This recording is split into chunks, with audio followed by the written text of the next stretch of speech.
الحمد لله نحمده ونستعينه ونستغفره ونؤمن به ونتوكل عليه ونعوذ بالله من شرور أنفسنا ومن سيئات أعمالنا من يهده الله فلا مضل له ومن يضلله فلا هادي له ونشهد أن لا إله إلا الله وحده لا شريك له ونشهد أن سيدنا ونبينا ومولانا محمدا أحمد عبده ورسوله أرسله الله تعالى إلى كافة الخلق بشيرا ونذيرا وداعيا إلى الله بإذنه وسراجا منيرا صلى الله تعالى عليه وعلى آله وأصحابه وبارك وسلم تسليما كثيرا كثيرا. أما بعد فأعوذ بالله من الشيطان الرجيم. بسم الله الرحمن الرحيم.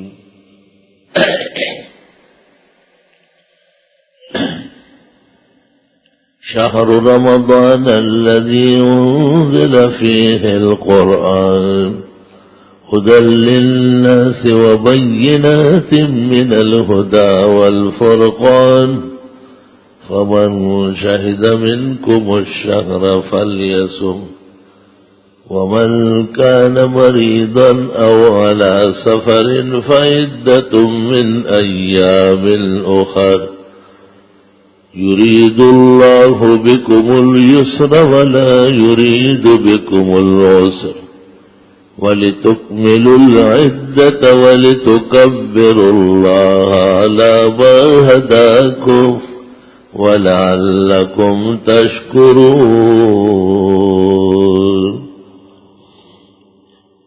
وإذا سألك عبادي عني فإني قريب أجيب دعوة الداء إذا دعان فليستجيبوا لي وليؤمنوا بي لعلهم يرشدون. قال رسول الله صلى الله عليه وسلم من صام رمضان إيمانا واحتسابا غفر له ما تقدم من ذنبه. وقال صلى الله عليه وسلم من قام رمضان إيمانا واحتسابا غفر له ما تقدم من ذنبه. وقال صلى الله عليه وسلم من اعتكف العشر الأواخر من رمضان إيمانا واحتسابا غفر له ما تقدم من ذنبه. اللهم صل وسلم على عبدك ورسولك ونبيك محمد أحمد وعلى آله وأصحابه وبارك وصل وسلم عليه. رمضان شریف کا مہینہ قریب الاختتام ہے اور آخری عشرہ ہے، اس کا بھی مشکل سے ایک ہفتہ باقی ہے. اللہ تعالیٰ نے اس ماہ محترم کو بڑی عزت اور شرف نصیب فرمایا ہے. اس کی نسبت اپنی کتاب کے ساتھ فرمائی ہے. شہر رمضان الذی انزل فیہ القرآن. اس مہینے کے روزے اللہ تعالیٰ نے فرض فرمائے. کتب علیکم الصیام. اس مہینے کے احترام اور تکریم میں کہا ہے وَلِتُكْمِلُوا الْعِدَّةَ، گنتی پوری کرنی پڑے گی، وَلِتُكَبِّرُوا اللَّهَ عَلَى مَا هَدَاكُمْ، تب جا کے تم خدا کی بڑائی کے قائل ہوں گے۔ خدا کی خدائی ماننا اس پر موقوف ہے کہ تم رمضان شریف کے روزے پورے رکھو گے۔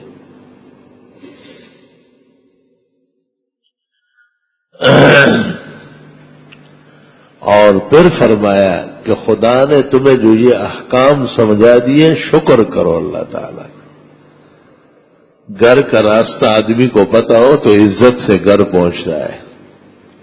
ایک دو گھروں پہ سر داخل کرے اور وہ کہ یہ تیرا گھر نہیں ہے، تیسرے گھر کی طرف دیکھتے ہوئے عزت لٹ چکی ہوتی۔ وَلِتُكَبِّرُوا اللَّهَ عَلَى مَا هَدَاكُمْ، خدا کی عظمت کے قائل ہو جاؤ، اس نے تمہیں اس عظیم مہینے کی رہنمائی کی، اس کے احکام دیے، اس کی تعلیمات ارشاد فرمائی، اس کے آداب اور احترام کے طریقے تعلیم فرمائے۔ وَلَعَلَّكُمْ تَشْكُرُونَ، تمہیں اس کا خوب شکر کرنا چاہیے۔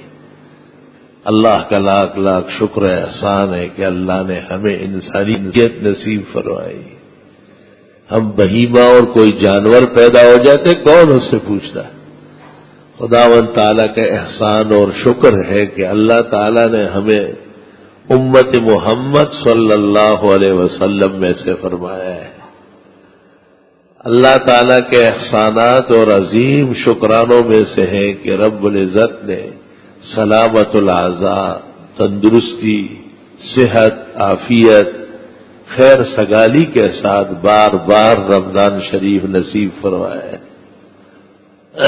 وَلِتُكَبِّرُوا اللَّهَ عَلَى مَا هَدَاكُمْ وَلَعَلَّكُمْ تَشْكُرُونَ، خداوند تعالیٰ کا لاکھ لاکھ شکر احسان ہے کہ یہ بات سمجھ آ گئی ہے کہ اللہ کے فرائض دین ماننا اس زندگی کی قدر و قیمت ہے۔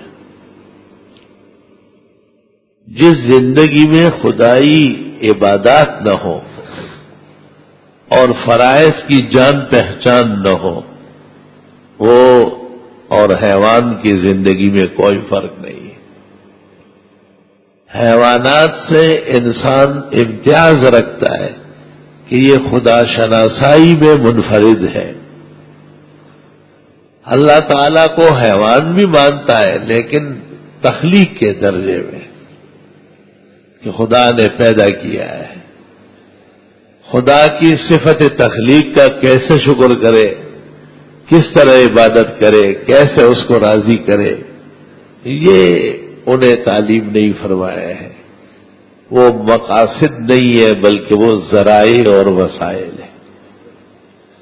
مقاصد تین ہے، ملائک، جن اور انس، بقیہ سب کے سب ان کے لیے پیدا کیے گئے۔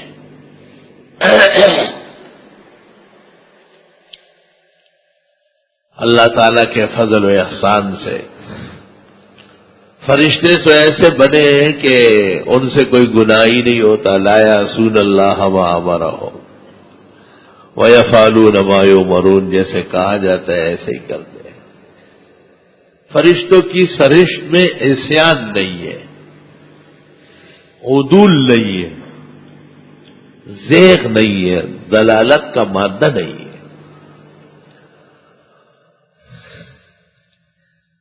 زیغ، دلالت اور عدول کا مادہ اکل و شرب ہے، کھانا پینا ہے۔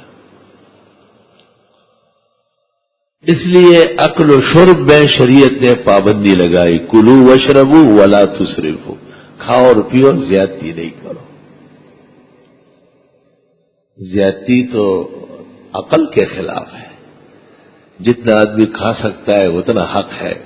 پیٹ بھر کے کھانا کھانا فقہاء لکھتے ہیں ناجائز ہے، اطباء کہتے ہیں مضر صحت ہے، صوفیاء کہتے ہیں عمر کم ہو جائے گی۔ ہر شخص نے اپنی دانش میں چوٹ لگائی ہے اور نشانے پر چوٹ رکھی ہے۔ فقہاء کہتے ہیں کہ جب پیٹ بھر گیا ہے تو زیادہ کیوں کھاتے ہیں؟ قرآن میں تو کھاؤ پیو، اسراف مت کرو، تم تو اسراف کر رہے ہو۔ اطباء کہتے ہیں کہ جب معدہ برداشت نہ کرے تو اگلے ٹائم کے لیے کھانا محفوظ رہے گا، اور یہ بیماری کی جڑ ہے۔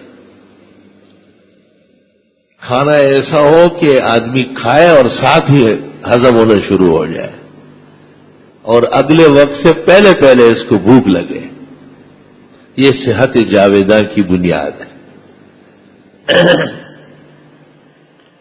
اور صوفیاء کہتے ہیں کہ حدیث میں ان النفس لن تموت، کوئی انسان مرے گا ہی نہیں حتی تستکمل رزقا، یہاں تک کہ اپنا رزق پورا نہ کرو گے، سارا کھا جائیں گے تو کل ہی مر جائیں گے۔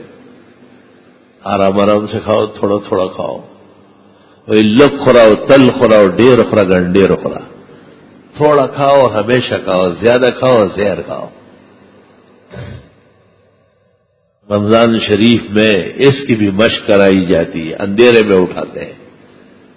سحری کا کیا مطلب ہے کہ ایسے وقت میں کھائیں جس وقت کھانے کی ضرورت نہ ہو،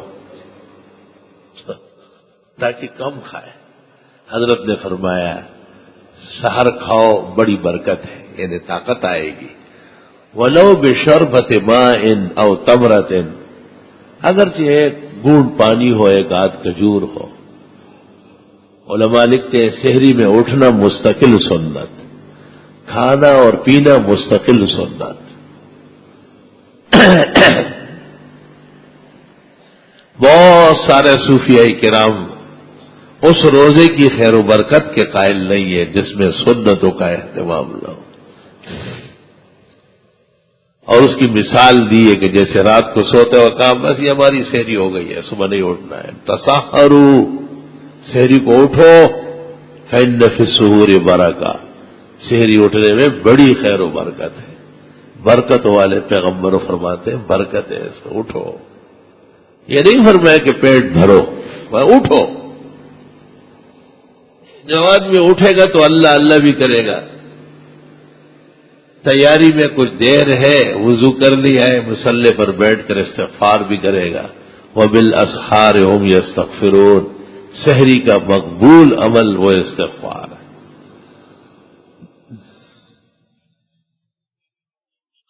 دعاؤں کی قبولیت مغرب کے ساتھ شروع ہو جاتی ہے، عشاء کی نماز سے فراغت پر گرم ہو جاتی ہے، مغرب سے عشاء تک چھانٹی ہوتی ہے، اچھے اچھے لوگوں کی دعائیں قبول ہوتی ہیں۔ عشاء کے بعد پھر اور لوگ ساتھ ملائے جاتے ہیں، سحری کے وقت کہتے ہیں بھائی جو بھی مانگے اس کو دو۔ بخاری شریف اور صحیح مسلم دونوں میں ہے کہ سحری کے وقت اعلانات ہوتے ہیں، حل من مستغفر فاغفر له، ہے معافی مانگنے والا اس کو معاف کر دو۔ حل من مبتلا فوافی، بیمار ہے کوئی جو صحت مانگے میں ابھی صحت دے دوں۔ حل من مسترزق فارزق له، رزق کی طلب کوئی کر رہا ہے اس کو رزق سے نوازو۔ 5 یا 10 الفاظ دعا کے مختلف طرق میں آئے ہیں۔ رزق صرف روٹی کو نہیں کہتے ہیں نہ پانی کو، رزق عقل کے ہاں قوام حیات کو کہتے ہیں۔ قوام حیات اس صلاحیت کو کہتے ہیں جو زندگی کو چاہیے، عزت کا کپڑا، شریف اولاد، عفیف بیوی، سر چھپانے کی عزت و احترام کا گھر، دوسروں سے نہ مانگنے کا سبب اور دوسروں کو دینے کا رزق اور اس کے ذرائع، یہ قوام ہے۔ عزت والے آدمی کی زندگی کو یہ چاہیے۔ نیک اور شریف لوگوں کا پڑوس، عزت اور احترام کے ماحول میں رہنا سہنا، قوام حیات۔ میں نے شیرازی کی آرائش میں گنا تھا 5000 مرحلے بنتے ہیں قوام حیات کے۔ ایک طالب علم نے بیچ میں لکھا ہے اسی کتاب میں، سخت سردی میں گرم گرم چائے، سخت سردی میں گرم چائے کا کپ، تو میں نے اس کے اوپر لکھ دیا ھذا فہم حق فہمی، اس عبارت کو کما حق سمجھ چکا ہے، اس لیے لکھا ہے۔ اللہ اکبر۔ چائے سے مراد چائے نہیں ہے، چائے سے مراد اس ماحول میں عبادت کی تیاری. عقل میں ایک لفظ ہوتا ہے، اس کے پیچھے زبردست معنی ہوتا ہے، اور جب عقل کا استعمال نہ ہو تو عام الفاظ کو بھی وہ نہیں سمجھتے ہیں، کیونکہ عقل کا استعمال عقل مندوں کیا ہوتا ہے. اگر ایک گاڑی کھڑی ہے بڑی بہترین نیو برانڈ بڑی قیمت کی آئی ہوئی، 50 آدمی کھڑے ہیں، ان میں ڈرائیور ایک بھی نہیں ہے، وہ گاڑی کھڑی ہے یا دیوار کھڑی ہے برابر ہے. ایک ان میں آ گیا، اس نے کہا دے دو چابی. اب 50 کے 50 اس کی وجہ سے قیمتی ہو رہا ہے. حدیث میں جناب رسول اللہ صلی اللہ علیہ وسلم نے اس کی مثال دی، اسے سنو ذرا.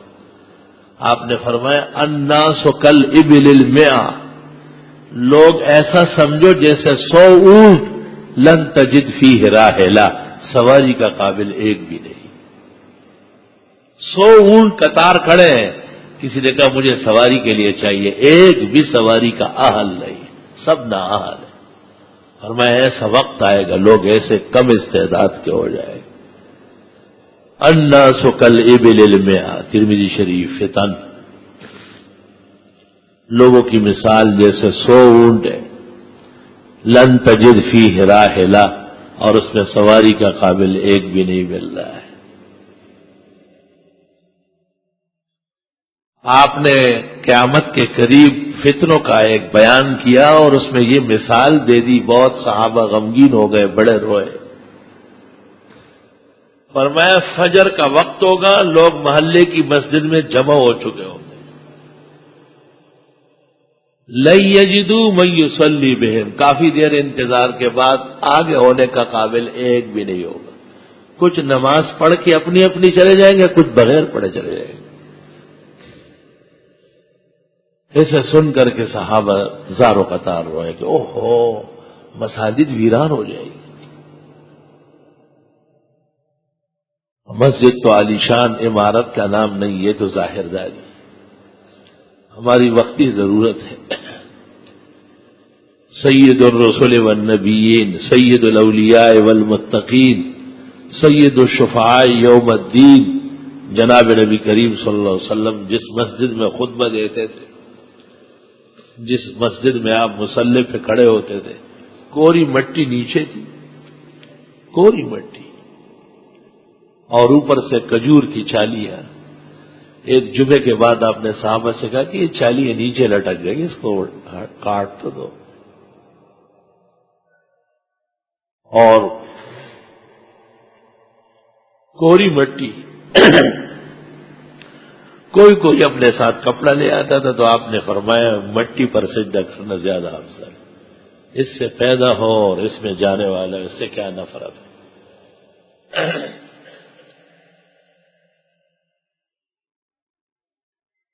حضرت عمر رضی اللہ تعالیٰ عنہ کے زمانے میں لوگ بہت بڑھ گئے، دور دور سے آئے، بارشیں بہت ہو گئی، مسجد نبوی میں پانی کھڑا ہو گیا. صحابہ سے مشورہ کیا بنا سکتے ہیں، اس کو کھول سکتے ہیں. پریشانی یہ پیش آئی کہ یہ چھت، یہ دیواریں، یہ چنائی حضرت کے ہاتھ سے ہوئی، اس کو ہٹا کے جو دوسری کڑی کریں گے وہ تو اس طرح نہیں ہوگی، وہ تو ہمارے ہاتھوں کی ہوگی، حضرت کے ہاتھ کی تو نہیں ہوگی. اجازت دے دی تمام صحابہ نے. 2-4 صحابہ ناراض ہو رہے تھے، ان کو سمجھایا، اس روایت سے سمجھایا جس میں آپ نے فرمایا میری مسجد اگر صنعاء تک پہنچ گئی اور عرفات تک پہنچ گئی تب بھی میری مسجد ہوگی. تو آپ نے کہا صنعاء اور عرفات تک جو جائے گی یہ تو نہیں ہوگی، اور بنے گی نا. آپ فرماتے ہیں میری مسجد ہوگی، تو یہ جو ہم بنائیں گے یہ آپ ہی کی مسجد ہے. جس وقت دیواریں کھل رہی تھی، چھتیں کھل رہی تھی، حضرت عمر رضی اللہ تعالیٰ عنہ، حضرت عثمان، علی، زبیر، کبار صحابہ خود موجود رہے دن بھر. اس طرح جہاں جھاڑی گر گئی، پتا گر گیا، اس کو اٹھایا، مٹی کھارا سارا وہ اٹھایا اور مزید جو بنتا تھا اس میں ملایا۔ مورخین لکھتے ہیں چیلنج کے ساتھ ایک ذرے صفوف بھی اس عمارت کا بدلہ نہیں نہ ضائع ہوا ہے جو پہلے استعمال ہوا ہے۔ امیر المومنین خود دیکھ رہے ہیں۔ مسجد جب شہید ہوتی ہے، دیواریں گرتی ہے، غبار ہوتا ہے، مٹی ہوتی ہے، پگڑی ساری مٹی مٹی ہو گئی، سارے کپڑے گرد و غبار سے بھر گئے، تمام صحابہ اس طرح کھڑے۔ حضرت صلی اللہ علیہ وسلم کے ہاتھ کی مٹی ہے، اس کو ملایا، ڈالا اس میں، اور مسجد بڑی ہو گئی ہے۔ حضرت عثمان کا زمانہ آیا اور اسلامی فتوحات آگے بڑھ گئی، روم سے ساگوان کی لکڑی منگوائی۔ ساگوان خوشبودار لکڑی ہے، اور کھجور کی چالیاں ہٹا کر کے ساگوان لگایا، اور دیواروں میں جگہ جگہ نقش و نگار کروایا، اور مسجد پہلے سے دگنی 2 گنا اور بڑھ گئی، اور مدینہ منورہ میں خوشی کا جشن تھا، اور بعض صحابہ غمگین تھے کہ کہیں ایسا نہ ہو کہ ہماری مسجد پر بھی دنیا کا اثر ہو جائے۔ متقی و پارسا لوگ خوفزدہ رہتے ہیں۔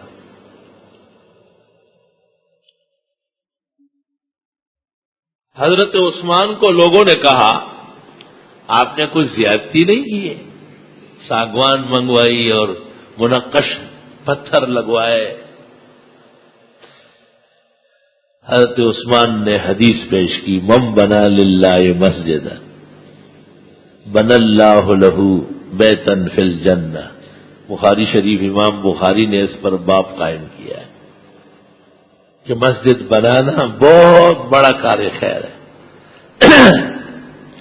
محدثین کہتے ہیں مسجد بنانا اور کعبہ بنانا برابر ہے۔ اسلام میں کہیں بھی مسجد بنے، مسجد اس کو کہتے ہیں جس میں خدا کی توحید ہو اور نبی کی سنت ہو۔ جہاں شرک اور بدعت ہو اس کو مسجد نہیں کہتے ہیں، بس جو مسجد اس لیے کہا جاتا ہے کہ مسجد کا مطلب ختم ہو گیا ہے، سمجھنے والے رہے نہیں۔ پوری دنیا میں جہاں کہیں مسجدیں ہیں، یہ کعبہ شریف اور مسجد نبوی کے فروع ہیں، شاخیں ہیں، برانچ ہیں۔ کعبہ شریف میں آنکھ کے جھپکنے میں، جتنی دیر میں ہم آنکھ جھپکتے ہیں اتنی دیر میں 24,000 جلوے ذات اقدس کے نازل ہوتے ہیں۔ 24,000 جلوے، اس لیے حج اور عمرے کے لیے لوگ قریب ہوتے ہیں، اور پھر وہاں سے پوری دنیا، 4 دانگے عالم، اس زمین کے نیچے اگر کوئی زمین ہے اور ان میں مسجدیں ہیں، وہاں کا بھی حصہ ہے۔ جس جگہ 5 وقت نماز کے لیے اذان اور جماعت ہو گئی وہ مسجد ہے، اور مسلمانوں کو نماز پڑھنے سے منع نہیں کیا گیا، اجازت دے دی کہ آؤ۔ اذان کا مطلب یہ ہے کہ اے لوگوں آؤ نماز پڑھو۔ فقہاء نے اس سے عجیب استدلال کیا ہے کہ اگر کسی گھر میں کوئی دعوت ہو رہی ہے اور جماعت ہو رہی اور جماعت کے لیے اذان بھی دے دی اور دروازہ کھلا چھوڑا کہ جو بھی آنا چاہیے، مسجد کا حصہ ہو گئے۔ کنز کا تمام شروع میں لکھا ہے۔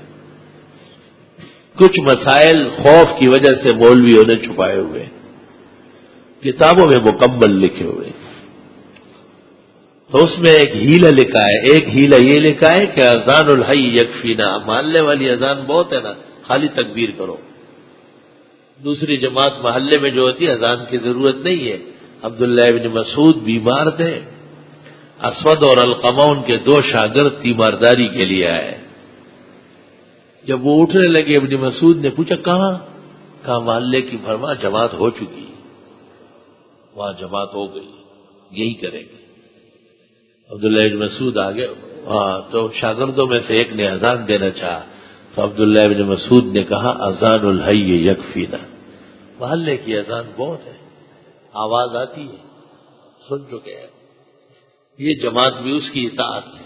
علماء لکھتے ہیں کہ محلے میں اگر ضرورتاً مہمان بڑھ گئے, جماعت میں پہنچ نہ سکے, تو محلے کی مسجد کے بعد ہوگی, ساتھ ساتھ نہیں ہوگی. اس لیے حرمین شریفین میں یہ قانون پاس ہوا ہے کہ جس گھڑی میں حرم میں جماعت ہوگی کسی مسجد میں جماعت نہیں ہوگی. اس کے 1-2 منٹ بعد جب وہ سلام پھیرے تب جا کے جماعتیں ہوں, تاکہ مرکزیت مسجد کی قائم دائم رہے. اور پھر ابن مسعود نے شاگردوں کو کہا کہ وہ تکبیر کہو, تکبیر کافی ہے. علماء نے اس سے یہ مسئلہ بھی مستنبط فرمایا ہے کہ راستے میں, صحرا میں, جنگل میں جہاں اذان کی آواز نہیں آتی, اذان دینا سنت طریقہ ہے. وہ جماعت نہ ہو, اپنی نماز کوئی پڑھے تب بھی اذان دے دے, اور وہ اذان طریق کہلاتی ہے, اس سے کوئی جگہ مسجد نہیں بنتی. اذان طریق مستقل عبادت ہے. بہرحال حضرت عثمان رضی اللہ تعالیٰ عنہ جب مسجد نبوی کی تعمیر میں لگ گئے اور ساگوان کی لکڑی منگوائی, بڑی زبردست مہنگی, اور منقش قسم کے پتھر ترشوائے, اور مسجد نبوی کو بناؤ سنگار کرایا, تو صحابہ نے کہا زد تفی, تو زیادتی کی آپ نے. عثمان نے کہا من بنا للہ مسجدا بن اللہ لہ مثلہ فی الجنہ, جس نے اللہ تعالیٰ کا گھر بنایا, اللہ اس کے بدلے میں اس کے لیے جنت میں گھر بنائے گا. تو پیغمبر نے کہا من بنا للہ مسجدا.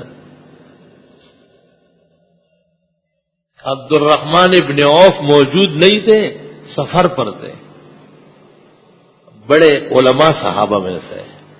جب سفر سے آئے پتہ چلا کہ حضرت عثمان کے ساگوان کی لکڑی اور منقش پتھروں پر فلاں فلاں دوستوں نے اشکال کیا ہے. تو عبد الرحمن ابن عوف کے پاس حدیث تھی مسجد نبوی کی تعمیر اور نقش و نگار کی, وہ شروع کر دی. تو حضرت عثمان نے کہا واہ عبد الرحمن, واہ عبد الرحمن, تم اس وقت ہوتے ہو یہ بیان کرتے لوزنتک بالذهب, میں تجھے سونے سے تول لیتا. اس زبردست روایت بیان کر رہا ہے. عبد الرحمن ابن عوف نے لمبا قصہ سنایا کہ جب ہم یہاں سجدے کرتے تھے اور سجدے سے سر اٹھاتے تھے تو آنکھوں میں مٹی جاتی تھی, کیچڑ ہوتا تھا. حضرت نے دیکھا وہ مسکرائے. کہا عبد الرحمن وہ زمانہ دور نہیں ہے کہ یہ مسجد بڑی خوبصورت بنی ہوگی, بڑے آرام سے لوگ یہاں آ کے عبادت کریں گے. اور انبیاء علیہ السلام جب مبعوث ہوتے ہیں اللہ ان سے مشقت کراتا ہے, بعد میں جا کے امتوں کو آسانی نصیب کر دیتا ہے. اللہم صلی وسلم علیہ. اللہ اکبر و کبیرہ. بہرحال اللہ تعالیٰ کے بڑے احسانات میں سے ہے مسلمانوں کا وجود, اسلام کا کریمانہ رحیمانہ اور جامع نظام. ان میں یہ بہترین احکام کہ ایک مقدس مہینہ رمضان شریف کا آتا ہے اور اس میں گناہگار بھی عبادت گزار ہو جاتے. ایک نوجوان آیا, گلے میں زنجیر ڈلا ہوا, ہاتھوں میں کڑے پہنا ہوا, جی کوئی اچھی سی دعا بتا دے جس سے اللہ خوش ہوتا ہو, خوب دعا قبول کرے.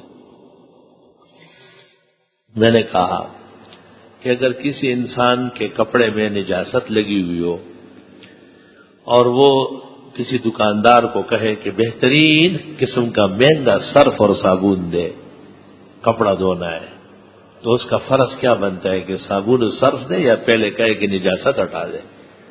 نجاست ہٹنے کے بعد یہی پانی 3 دفعہ ڈالے اور نچوڑے, چاروں ائمہ متفق ہے کپڑا پاک ہو. اور اگر وہ نجاست کپڑے میں بندھی ہوئی ہے اور آپ صبح سے شام تک اس پر صرف صابن ضائع کرے, فقہاء کا اتفاق ہے جب تک نجاست کا وجود ہے کپڑا پاک نہیں ہے. کہنے لگا کیا خیال ہے یہ زنجیر اور یہ کڑا وڑا ہٹا دوں کیا؟ سمجھ گیا. میں نے کہا صرف ہٹائی نہیں, ایک بات سنو. سورۃ اعراف میں ہمارے پیغمبر جناب نبی کریم صلی اللہ علیہ وسلم کی منقبت ہوئی ہے اور اس طرح منقبت ہے وَيَضَعُ عَنْهُمْ إِصْرَهُمْ, کہ میں نے ایسا پیغمبر بھیجا ہے جو ان سے وزنی بوجھ ڈالنے والی بے عزتی کرنے والی چیزیں دور کر لے. والاغلال التی فی اعناقہم، اور وہ توق زنجیریں کڑے جو یہ شرک کی وجہ سے بدعت کی وجہ سے پہنتے تھے، ہمارے پیغمبر اس کے اتارنے آئے آپ کے منصب میں سے.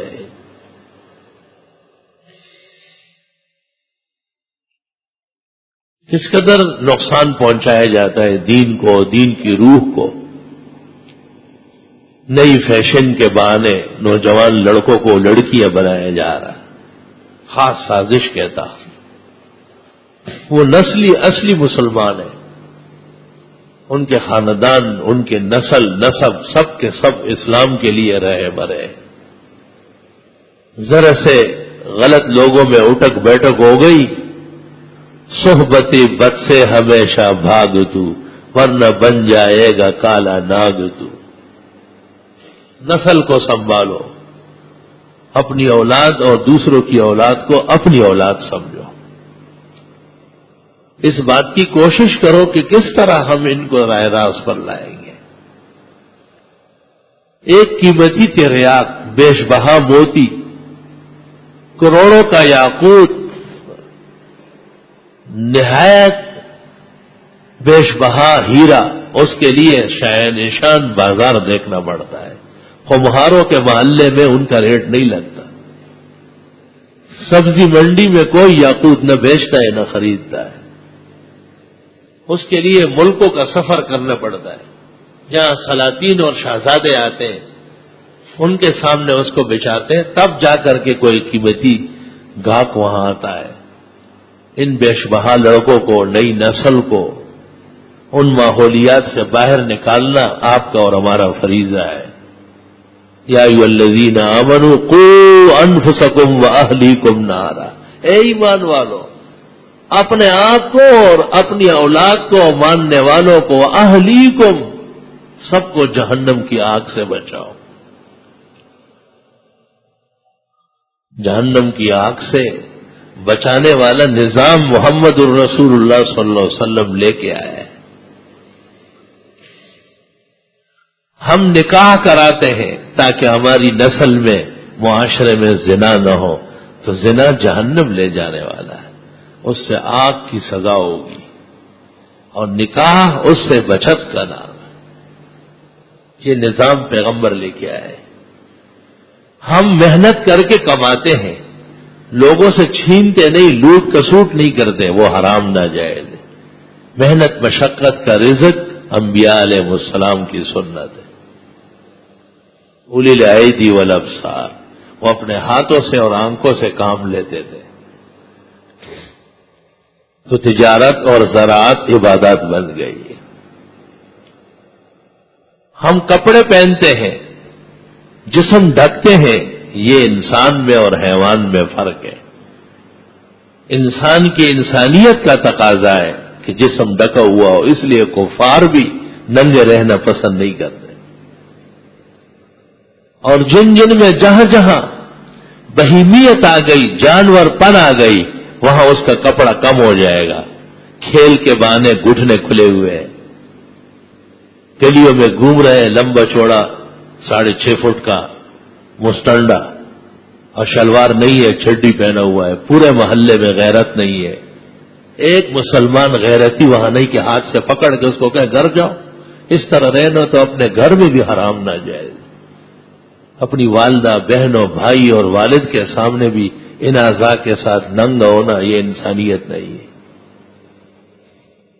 بنی اسرائیل اس وقت تباہ ہو گئے، وہ منکرات دیکھتے تھے، لا یتناہون عنہ، منع نہیں کرتے تھے. جب منکرات کرنے والوں پر عذاب ٹوٹا تو اللہ نے کہا ان کو بھی پکڑو. یہ جانتے تھے اور سمجھاتے نہیں تھے.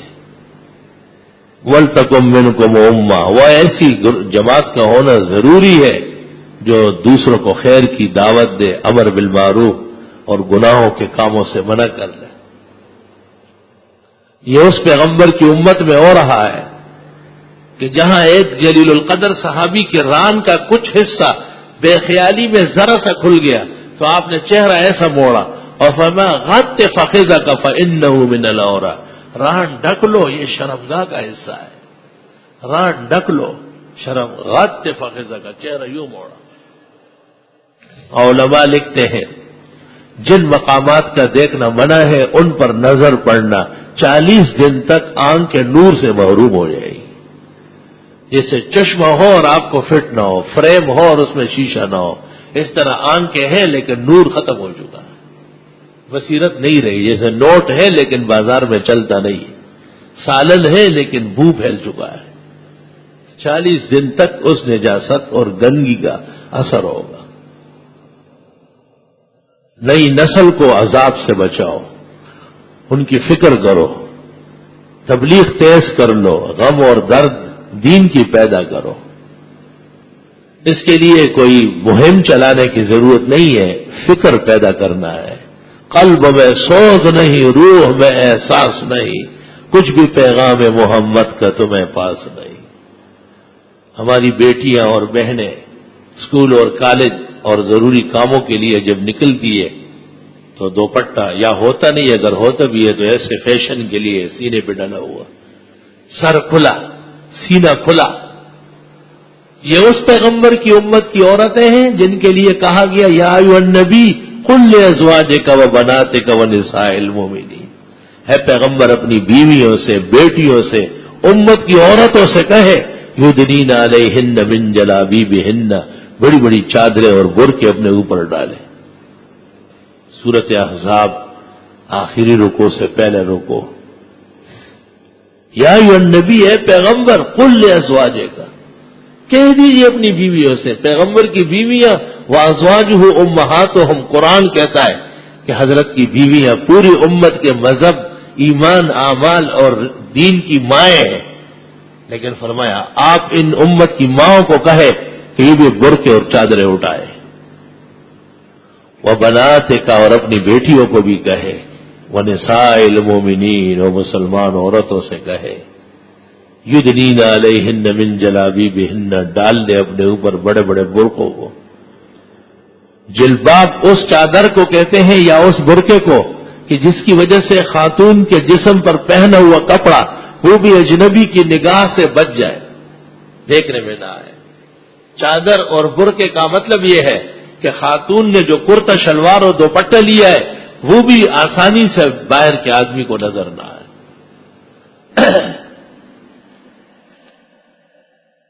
یہ قرآن کے قطعی فیصلے، آیات قطعیات و یقینیات بینات موجود ہے اور اس کے خلاف ورزی ببانگ دہل ہو رہی ہے۔ کھانے پینے میں امت کو جو آداب بتائے گئے تھے ان سے یکسر ہٹ رہی ہے، بغیر کسی وجہ کے۔ خوشی کی تقریب میں بھی نام ولیمہ ہوگا، عقیقہ ہوگا، اور اس کے اندر مرد اور عورتیں اکٹھے ہوں گے اور کھڑے ہو کر کھانا کھلائیں گے۔ اور قرآن میں ہے کہ کھڑے ہو کر کھانا یہ جانوروں کا کام ہے۔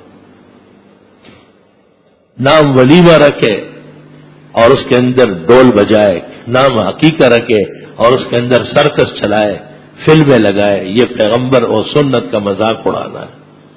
جس طرح آپ کہیں کہ آئیے نماز ہو رہی ہے اور اس کے بعد ڈول بجانا شروع کر دیں۔ عقیقہ اور ولیمہ یہ تو دین کے نام ہے، یہ تو دین کے حصے ہیں۔ آپ دین کو کیسے دنیا کے سامنے رولا رہے ہیں، کیسے روند رہے ہو اس کو؟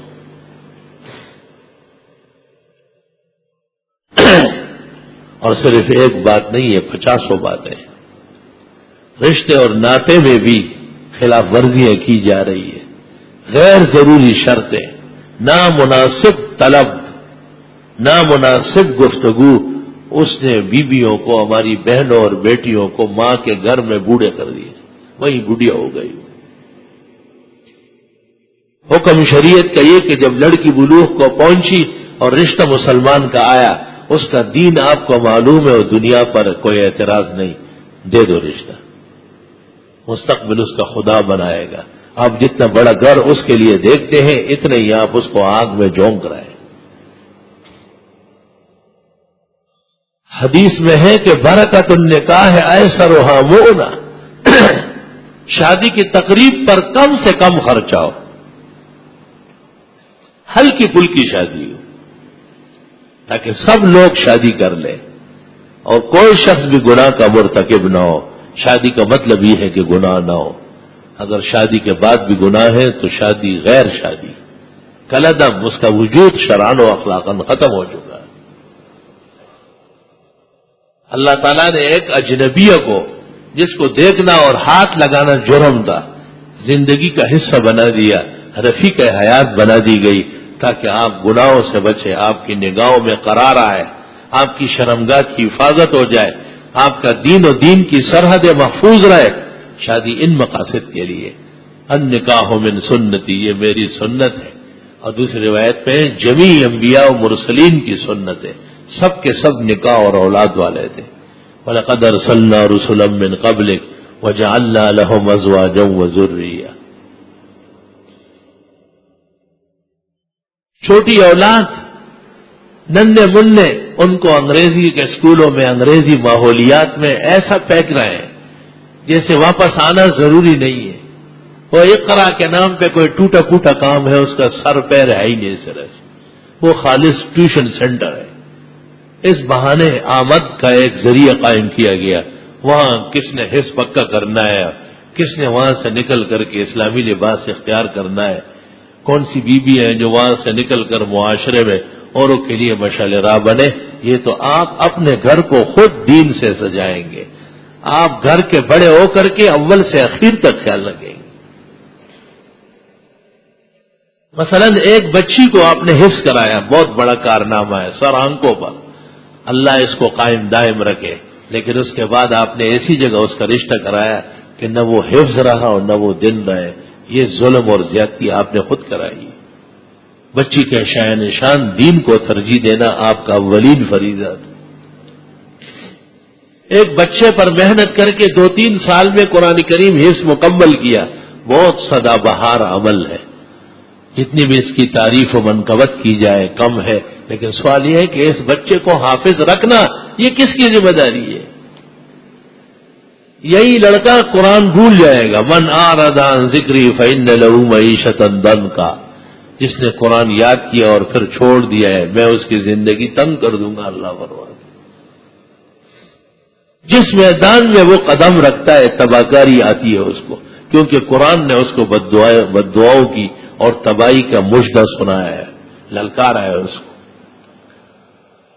حدیث شریف میں ہے، فرمایا مجھے امت کے اعمال پیش کیے گئے، بدترین گناہ میں نے یہ دیکھا کہ حفظ آیتن فنسیہا، ایک آیت یاد کر چکا تھا پھر بھول گیا. علماء لکھتے ہیں بھولنا اس کو کہتے ہیں کہ آدمی پڑھنا چھوڑ دے. اگر پڑھتے پڑھتے حافظ صاحب بھول رہے ہیں یہ بھولنا نہیں ہے، یہ تو لگا ہوا ہے نا، بیٹھا ہوا ہے کام میں لگا ہے، خیر ہے.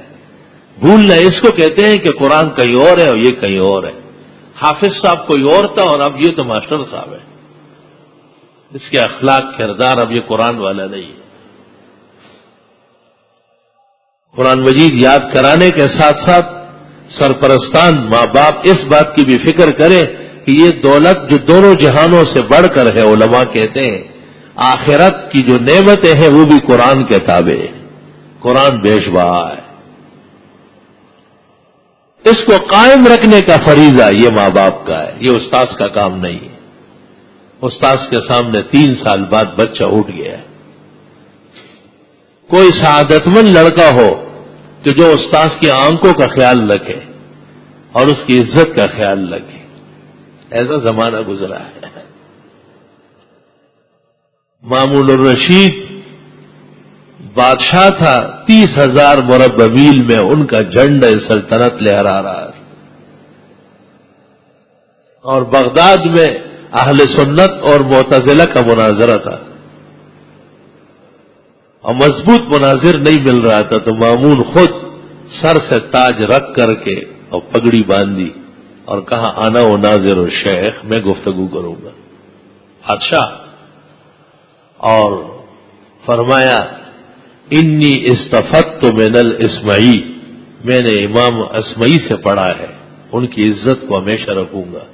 جب گفتگو شروع کی دنیا بغداد دنگ رہ گئی ہے کہ حفاظ زمانہ سے بڑے حافظ خلیفہ وقت خود تھے.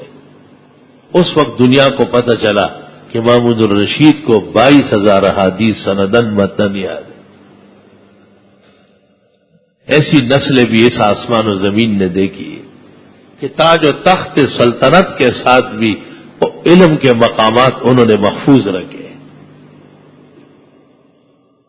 خلیفہ منصور عباسی نے ایک دن دربار میں کہا کہ میں اور مالک اور اوزائی ہم اکٹھے پڑھتے تھے اور میں ان سے اچھا پڑھتا تھا. مصیبت بن گئی، بادشاہ ہو گیا، سب کچھ رہ گیا، ان کے حلقے لگے ہوئے شاگردوں کے، اور میرے سامنے تم بیٹھے ہو. بادشاہ کے لوگ کون ہوتے ہیں؟ خود غرض، پلاٹ چور، دولت چور. تو اگلا دن جب ہوا تو وزیر سارے کے سارے کاپیاں اور قلم لے آئے، بیٹھ گئے. پوچھا کیا ہے؟ کہ آپ حدیث پڑھائے اور ہم پڑھیں گے. آپ نے کل ارمان کیا. فرمایا چھوڑو، وہ عزت مجھ سے چھین کر امام مالک اور سفیان اوزائی کو دی گئی. اتنا زمانہ چھوڑنے کے بعد پڑھانا آسان نہیں ہے. یہ بہت بڑا وزن اور بہت بڑا حق مانگ رہا. چونکہ عالم تھا اس لیے سمجھتا تھا کہ ہر ایک کا کام نہیں. میرے بزرگوں، محترم بھائیوں اور عزیزوں، اپنی زندگیوں میں دین کو غالب کر لو. صرف تم نہیں، تمہاری اولاد، صرف آپ حضرات نہیں، اہل و عیال، تعلق دار. اگر آپ افسر ہیں تو آپ کے ماتحتوں کا سوال ہوگا.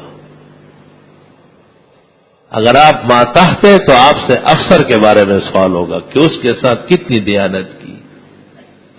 وقت پر کام پر جانا اور ٹائم پر آنا، یہ بھی فریضہ ہے.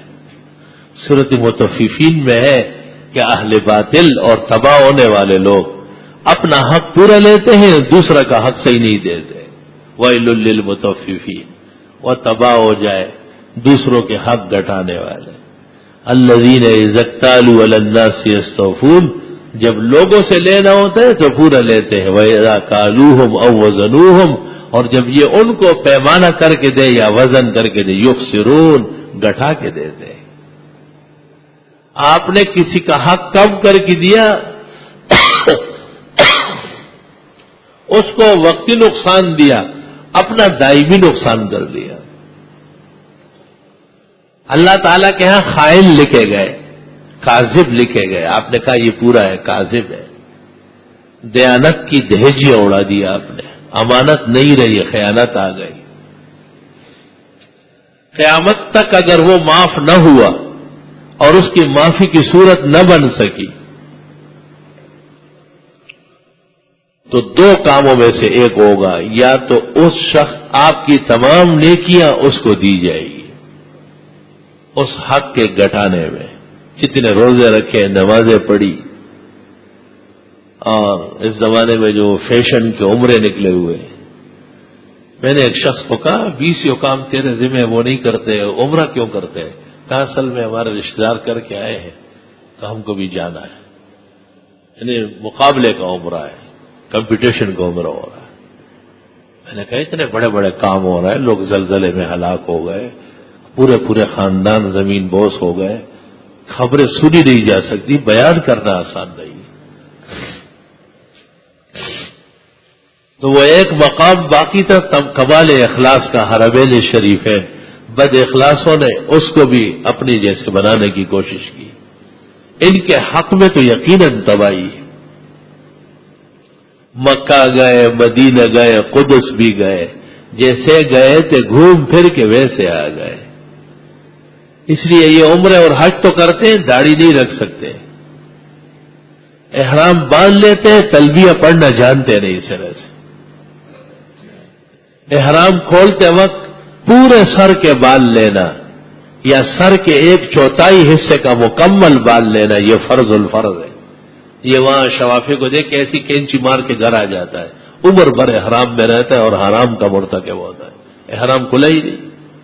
امام اعظم کے مذہب میں احرام تب کھلے گا جب سر کا 1/4 یا پورے سر کے بال اتارے جائے. ایسی ایک نہیں، سینکڑوں بے اعتدالیاں حج اور عمرے کے عنوان سے کی جاتی ہے جس کا کوئی پوچھنے والا نہیں. یہی وجہ ہے کہ ان پر حج اور عمرے کا اثر سوائے سیر سپاٹے کے کچھ نہیں ہوتا. عاملۃ ناصبہ، عمل کرو اور نتیجہ کچھ بھی نہ ہو. ہاتھ اٹھائے ہیں مگر لب پر دعا کوئی نہیں، کی عبادت بھی تو وہ جس کی جزا کوئی نہیں. قدیم زمانے میں لوگ اس لیے اخیر میں جا کے حج کرتے تھے، تمام ناکردنیاں چھوڑ کر بالکل سیدھے ہو کر تیر کی طرح، تاکہ حج اور عمرے کے بعد بالکل آئندہ کوئی بدعملی نہ ہو. اب پیسوں کی فراوانی ہے، آنا جانا آسان ہے، اللہ تعالیٰ اور آسان فرمائے، لیکن توبہ اور استغفار ضروری ہے. دل سے حج اور عمرہ کرنا یہ ضروری ہے، اور وہاں کے بہترین مرکزی عبادات کا اپنے جسم و جسمانیت پر عمل کی قبولیت کی شکل میں رنگ دکھانا یہ ضروری ہے. صبغۃ اللہ، اللہ کے دین کا رنگ کا ہونا ضروری ہے. ومن احسن من اللہ صبغہ، اس رنگ سے بہتر کوئی رنگ دنیا میں نہیں ہے. اللہ رب العالمین رمضان المبارک مسلمانوں کے حق میں عقائد کی صحت اور اعمال کی برکات کا سبب بنائے. 2-3 ضروری مسئلے ہیں، ان کو بھی سمجھ لیا جائے. مثلا ایک لڑکی یا لڑکا بلوغ کو پہنچ چکے ہیں، عمر بلوغ مفتابی قول کے مطابق 15 سال ہے، لیکن کسی وجہ سے وہ اتنا نحیف ہے، کمزور و عاجز ہے کہ اس سے روزے رکھنا آسان نہیں ہے، یا روزے رکھے گئے ہیں لیکن وہ نڈال ہوا، اطلاعات آتی ہے بے ہوش ہو گیا. بے شک وہ روزے کم کر لے، اور جتنے دن کم ہو اتنے دنوں کی بعد میں قضا کر لے جب سہولت ہو جائے، یا فدیہ دیے جائے گا.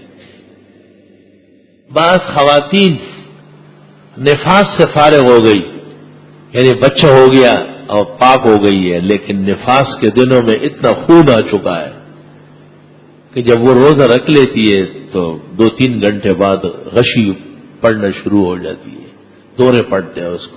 ان کے لیے بھی روزہ نہیں ہے. اللہ تعالیٰ نے دونوں جگہ، پہلے اور اخیر میں دونوں جگہ کہا فمن کان مریضا او علی سفر، جو واقعی بیمار ہو یا شرعی سفر پر ہو، فعدۃ من ایام اخر، وہ بعد میں جا کے گنتی پوری کر لیں. بعض لوگ رمضان کے شروع میں تو روزہ رکھ لیتے ہیں اور پھر جمعہ روزہ رکھتے ہیں، یا آخر میں آ کے جوش خروش سے 2-3 رکھ لیتے ہیں. یہ دین کا تمسخر ہے، مذاق اڑانا ہے. اللہ نے فرمایا فمن شہد منکم الشہر فلیصم، پورے مہینے کا روزہ رکھنا فرض ہے. افتؤمنون ببعض الکتاب وتکفرون ببعض، یہود کی بدخصلتی بیان ہوئی ہے کہ وہ کچھ دین مانتے تھے اور کچھ نہیں مانتے تھے. اس قسم کے جتنے روزے چھوٹ گئے ہیں ان کی قضا لازم ہے، اور قضا پر قدرت نہ ہونے کی صورت میں فدیہ دینا لازم ہے. فدیے کا ایک طریقہ تو یہی ہے کہ جتنا فطرانہ آتا ہے، جیسے آج کل 35 روپے 40 روپے تک آ رہا ہے، ایک روزے کا بدل ہے. اور دوسری صورت افضل یہ ہے کہ ایک مسکین کو 2 وقت معتدل کھانے کی قیمت دی جائے ایک روزے کے بدلے میں. ایک مسکین کو 2 وقت صبح و شام 2 وقت کے کھانے کا متوسط کھانے کا ریٹ لگایا جائے، وہ فی روزہ دے دیے جائے. وآخر دعوانا الحمدللہ. الحمدللہ علی الذات عظیم الصفات سمیع السمات کبیر الشان جلیل القدر رفیع الذکر مطاع الامر جلیل البرہان فخیم الاسم غزیر العلم وسیع الحلم کثیر الغفران جمیل الثناء جزیل العطاء مجیب الدعاء عمیم الاحسان سریع الحساب شدید العقاب علیم العذاب عزیز السلطان. ونشهد أن لا إله إلا الله وحده لا شريك له في الخلق والأمر هو الكبير المتعال. ونشهد أن سيدنا ونبينا ومولانا محمدا أحمد عبده ورسوله المبعوث إلى الأسود والأحمر المنعوت بشرح الصدر ورفع الصدر صلى الله تعالى عليه وعلى آله وأصحابه الذين هم خلاصة العرب العربة وخير الخلائق بعد الأنبياء. أما بعد فيا أيها المؤمنون وحدوا الله فإن التوحيد رأس الطاعات، واتقوا الله فإن التقوى ملاك الحسنات. علیکم بالسنہ فإن السنة تہدی الی الاطاع ومن اطاع اللہ والرسول فقد رشد واہتدى ومن يعص الله ورسوله فقد ضل وغوى وإياكم ومحدثات الأمور فإن كل محدثة بدعة وكل بدعة ضلالة وكل ضلالة في النار. أعوذ بالله من الشيطان الرجيم. لقد كان لكم في رسول الله أسوة حسنة لمن كان يرجو الله واليوم الآخر وذكر الله كثيرا. وأخرج الشيخان الجليلان في صحيحيهما عن أم المؤمنين عائشة الصديقة رضي الله عنها قالت سمعت النبي صلى الله عليه وسلم يقول من أحدث في أمرنا ما ليس منه فهو رد. بارك الله لنا ولكم في القرآن العظيم ونفعنا وإياكم بالآيات والذكر الحكيم. إنه تعالى جواد قديم كريم ملك بر ورب رؤوف رحيم.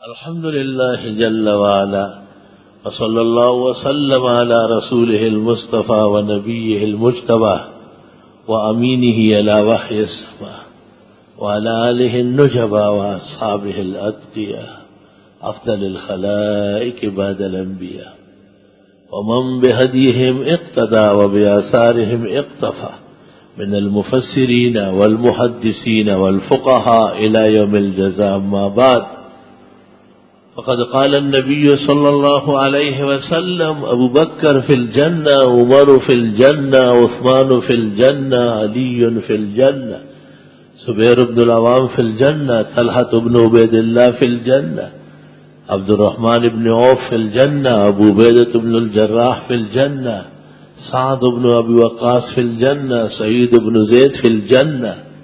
وقال صلى الله عليه وسلم خير نساء بني إسرائيل مريم وخير نساء هذه الأمة خديجة. وقال صلى الله عليه وسلم فضل عائشة على النساء كفضل الثريد على سائر الطعام. وقال لبنته فاطمة سيدة نساء أهل الجنة رواه البخاري. وقال صلى الله عليه وسلم خير القرون قرني ثم الذين يلونهم ثم الذين يلونهم إن الله يأمر بالعدل والإحسان وإيتاء ذي القربى وينهى عن الفحشاء والمنكر والبغي يعظكم لعلكم تذكرون.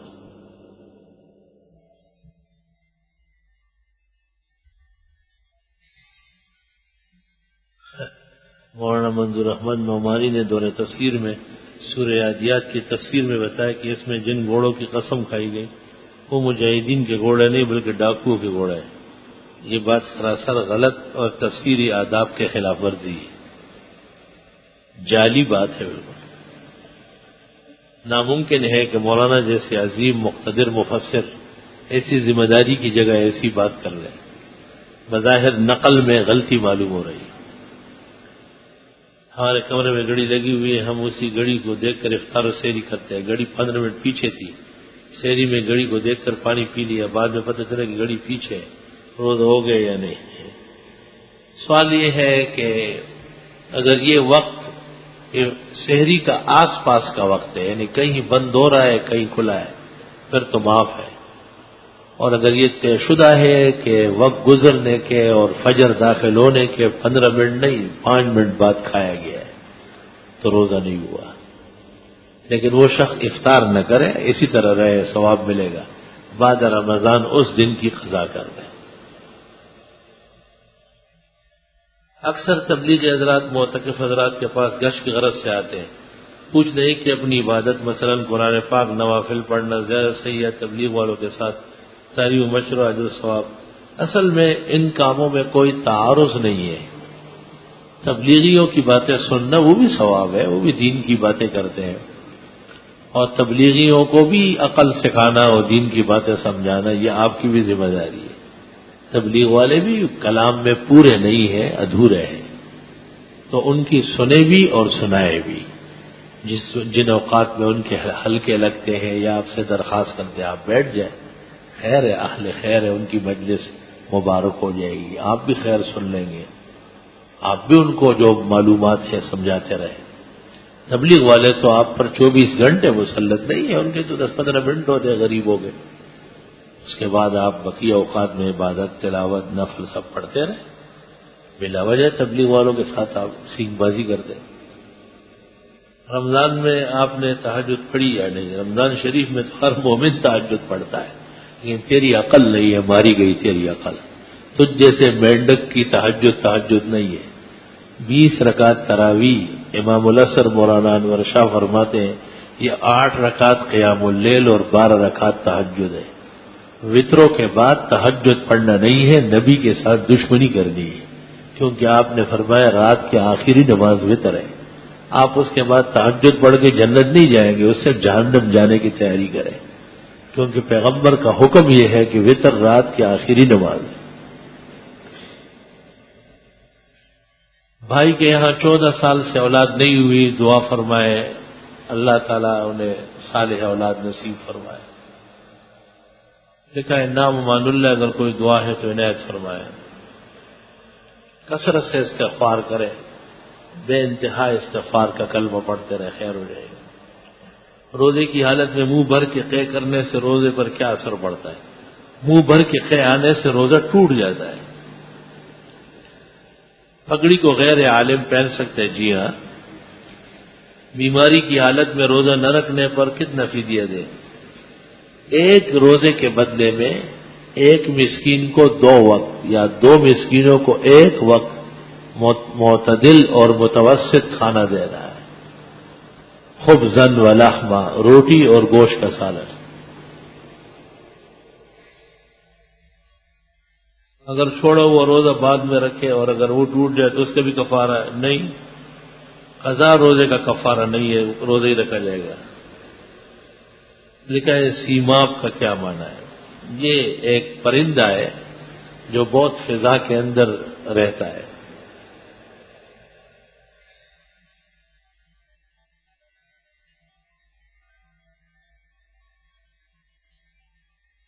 لکھا ہے میری بہن 3 رمضان بروز ہفتے کو زلزلے کی زد میں آ کر شدید زخمی ہو گئی تھی اور بروز جمعہ کو اس کا انتقال ہو گیا۔ اب ہفتے سے جمعے تک جو روزے نہیں رکھ سکی ان کا فدیہ کتنا بنتا ہے؟ ایک فطرانے کے حساب سے یومیہ دے دیں۔ جو لوگ 3 رمضان کو زلزلے مارے گئے ان کی طرف سے پورے رمضان نہیں، جو فوت ہو گئے ان کے ذمہ بقیہ عبادات نہیں ہے۔ میں ایک شادی شدہ خاتون ہوں، میرے شوہر نے مجھے حدیث سنائی زوج کے حقوق کے بارے میں نے کہا کہ یہ حدیث میں نہیں مانتی۔ اس پر میرے شوہر نے کہا کہ اس سے تمہارا ایمان ختم ہو گیا۔ میں نے کہا کہ حضرت نے یہ بات غلط کہی، اب میں کیا کروں؟ آپ کافر، مرتد اور واجب القتل ہیں، آپ کی گردن مارنے کے قابل ہیں۔ وہ حدیث سناتے ہیں اور آپ کہتی میں نہیں مانتی، اور پھر دوسری بات یہ کرتی ہے کہ میں حضور کو نہیں مانتی، وہ غلط کہتے ہیں۔ آپ کا وجود اسلام کے لیے عیب ہے، مسلمانوں کا فرض ہے کہ آپ کو قتل کر کے رکھ دیں تاکہ آئندہ کوئی ایسی جرات نہ کرے۔ دوسری شادی کرنے کے لیے پہلی بیوی کی اجازت نہیں، پہلی بیوی کی اجازت کی ضرورت نہیں ہے، اپنے آپ کو تولنا چاہیے کہ آیا ایک کی 2 رکھ سکو گے یا نہیں۔ خانہ کعبے پر پہلی نظر پڑتے ہی دعا مانگی جائے قبول ہوتی ہے، اس موقع پر ہر مسلمان کو کیا دعا مانگنا چاہیے؟ ایمان کا حسن ختام، دنیا میں جب تک آدمی رہے ہدایت اور عافیت، اور آخرت میں نجات اور مغفرت۔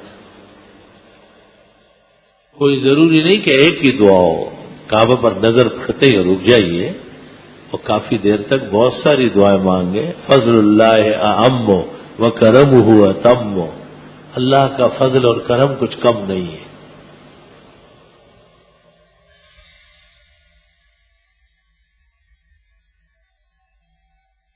میں عمرے کے پہلے چکر میں مونڈا کھولنا بھول گیا، خیر ہے معاف ہے، وہ سنن عمرہ ہے، طواف ہے۔ نماز تراویح میں امام 2 رکعت کے بعد قاعدے کے بغیر سیدھے کھڑا ہو جائے اور پھر 4 رکعت پوری کر کے اخیر میں سجدہ سہو کر لے، تو کیا اس طرح 4 رکعت نہیں، یہ 2 رکعت کے قائم مقام ہوگی؟ تنوب الاربع عن الرکعتین عالمگیری میں کہ یہ 4 رکعت 2 کے قائم مقام ہے، اور چونکہ تلاوت تراویح کے اندر ہو گئی ہے اس لیے اس کے لوٹانے کی بھی ضرورت نہیں۔ ایسی صورت میں 2 رکعت چھوٹی آیتوں سے یا علم تر کیف سے پڑھ کر ترتیب بحال کر دیں۔ جن 2 رکعت کے بعد قاعدہ نہیں ہوا اور اخیر میں جا کے 4 کے بعد قاعدہ ہوا، یہ 4 2 کے قائم مقام ہے۔ ایسی صورت میں امام نے 4 نہیں 2 پڑھائی ہے، اس کی جگہ 2 اور کھڑی کر دیں۔ روزے کی حالت میں شوہر اپنی بیوی کے ساتھ محبت اور شوہر بیوی کو ہاتھ لگائے اور اس میں حالت میں شوہر کا یہ ہو جائے، بہرحال روزہ ٹوٹ جائے گا، بلکہ روزہ بھی نہیں ٹوٹے گا، صرف قضا نہیں کفارہ لازم آ جائے گا۔ اگر صرف محبت اور بوس و کنار میں فارغ ہو گیا ہے تو قضا لازم ہے، اور اگر اور بھی اس نے زیادتی کی ہے تو پھر قضا کے ساتھ کفارہ بھی ہوگا۔ میں نے پہلے روزہ مکہ شریف میں 6 اکتوبر کو رکھا، اب میں کراچی میں ہوں جہاں 6 اکتوبر کو رمضان شروع ہوا۔ اس طرح اگر میں پاکستان کے مطابق چلوں گا تو 31 یا 32 روزے ہو جائیں گے۔ اس بارے میں شریعت کا کیا حکم ہے؟ پہلا حکم یہ ہے کہ آپ 28 تاریخ کو واپس چلے جائیں، وہاں عید کر لیں، اپنے لیے کوئی ایسی خچر گاڑی خریدے جو آپ کو ابھی سے روانہ کرے۔ اگر آپ کا یہ خیال ہو کہ یہاں لوگوں کا روزہ ہوگا اور آپ کی عید ہوگی، یہ خیالست و محالست جنو، ہرگز ایسا نہیں ہے۔ جس ملک میں مسلمان ہوتا ہے وہاں کے چاند کا اعتبار ہوتا ہے۔ جیسے آپ وہاں تھے اور وہاں چاند ہو گیا، روزہ فرض ہوا، اب جب آپ یہاں آ گئے تو 31-32 روزے آپ پر فرض ہے، البتہ شروع کے 2 نفل ہو جائیں گے۔ میں نے عصر پڑھنے کے بعد مسجد عائشہ جا کر 2 نفل برائے احرام ادا کیے۔ عمرے کے بعد میں یاد آیا کہ مقرر وقت میں نفل پڑھے، مکروہ وقت میں۔ ہاں یہ بات تو صحیح نہیں ہے، آپ کو نفل بعد میں پڑھنے تھے۔ اس کا طریقہ یہ کہ مسجد عائشہ جا کر آپ تلبیہ پڑھ لیتے، احرام باندھ لیتے، اور جب وقت نفلوں کا ہو جاتا تو پھر نفل پڑھ لیتے۔ توبہ استغفار کریں۔ ایک عورت کی وفات ہو گئی اور اس کی اولاد نہیں ہے اور اس کے مہر کی رقم محفوظ ہے، آیا یہ مہر والی رقم اس شوہر کو ملے گی یا عورت کے والدین کو واپس کی جائے گی؟ خاتون کی جب اولاد نہیں ہے اور خاوند ہے تو نصف اس کی جائیداد یا مہر جو بھی ہے وہ تو خاوند کا ہو گیا، اور نصف جو باقی ہے وہ ماں باپ بہن بھائیوں میں تقسیم ہو۔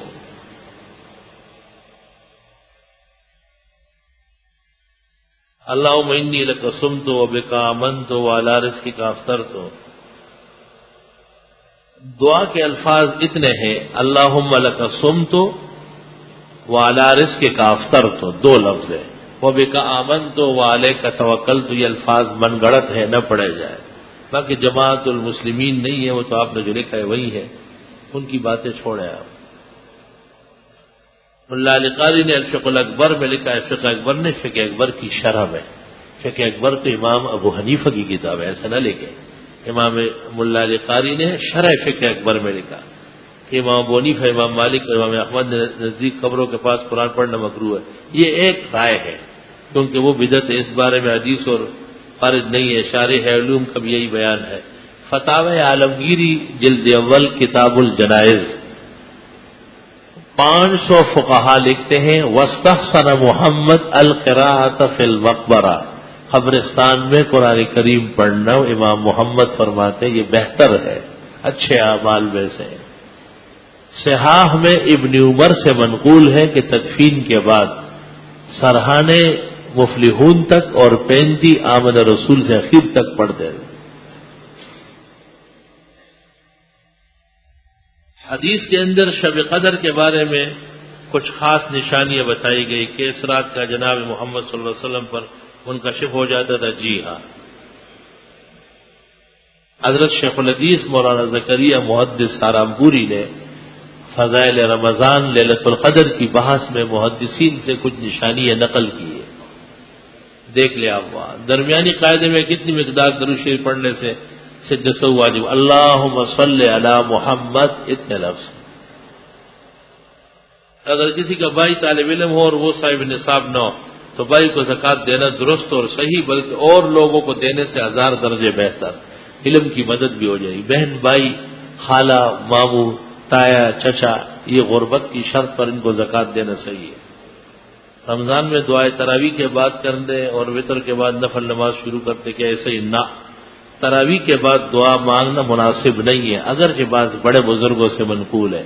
وطروں کے بعد مکمل فراغت ہوتی ہے، تراویح کے بعد وطر اور وطر کے بعد دعا مانگنا یہ اقرب الی السنہ ہے۔ وطر سے پہلے 20 رکعت تراویح کے بعد دعا مانگنا نامعقول اور نافہم بات ہے۔ رمضان کے آخری عشرے میں جو 3 روزہ ختم ہوتے ہیں اس کو شبینے کہتے، کیا درست ہے؟ شبینے کے شرائط بہت سخت ہیں۔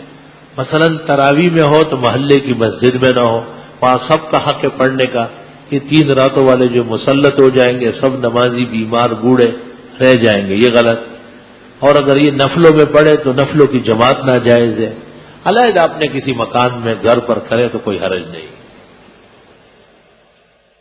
جو لوگ بغیر ٹوپی کی نماز پڑھتے ہیں وہ کہتے ہیں کہ رسول اللہ صلی اللہ علیہ وسلم نے بھی اس طرح نماز پڑھی، وہ جھوٹ بولتے ہیں۔ جناب رسول اللہ صلی اللہ علیہ وسلم سے حالت احرام خواہ عمرے کی ہو یا حج کی کے علاوہ پوری زندگی مبارک میں کہیں بھی ننگے سر کا ثبوت نہیں۔ زکوٰۃ کا تعین پہلی رمضان کو کیا جائے، رمضان کے ماہ کے درمیان، یہ کوئی فرق نہیں پڑتا، جس دن آپ زکوٰۃ دیں گے اس دن تعین کر لیں۔ جو آدمی کاروبار کرتے ہیں وہ کس طرح تعین کریں گے؟ تو بہت جلد گھٹتے بڑھتے ہیں، مجموعہ کا اعتبار اخیر میں ہو جائے۔ زید نے عمر کو 7 لاکھ روپے ادھار دیا، ابھی تک واپس زید کو نہیں دیے، کیا ہے زید ان پر پیسے بس جیا؟ جس شخص کی وہ رقم ہے وہ اس کا مالک ہے اور زکوٰۃ اس پر لازم ہے دینا۔ میری کراچی میں بھی رہائش ہے، جبکہ میرا گاؤں کراچی سے کافی دور ہے، کیونکہ 48 میل سے کافی زیادہ کا سفر ہے۔ اگر میں گاؤں جاتا ہوں تو راستے میں قصر نماز پڑھنی ہوگی یا پوری نماز۔ دیکھو راستہ تو یقیناً سفر کا، اس میں اختلاف نہیں ہے۔ جو کراچی میں آپ کی اپنی رہائش ہے تو یہاں مقیم ہو جائیں گے آتے ہی، گاؤں میں آپ کا اپنا گھر ہے وہاں جاتے ہی مقیم ہو جائیں گے، آتے جاتے راستے میں جو نمازیں آئے گی وہ قصر پڑی جائے گی، یعنی 4 فرض 2۔ میری بہن کی طبیعت ناساز ہے، اللہ انہیں صحت شفا دے۔ میں شادی کرنا چاہتا ہوں لیکن اللہ اعلیٰ سازگار فرمائے۔ استغفار کی کثرت کرے اور رب انی لما انزلت الی من خیر فقیر، یہ بھی کثرت سے پڑھا کرے، انشاءاللہ تعالی خیر ہو جائے گا۔ ہاں، کہاں دیکھ رہے ہیں؟ آپ کو کیا ضرورت پیش ہے؟ میرے ایک دوست گزشتہ 3-4 روز سے لاپتہ ہے۔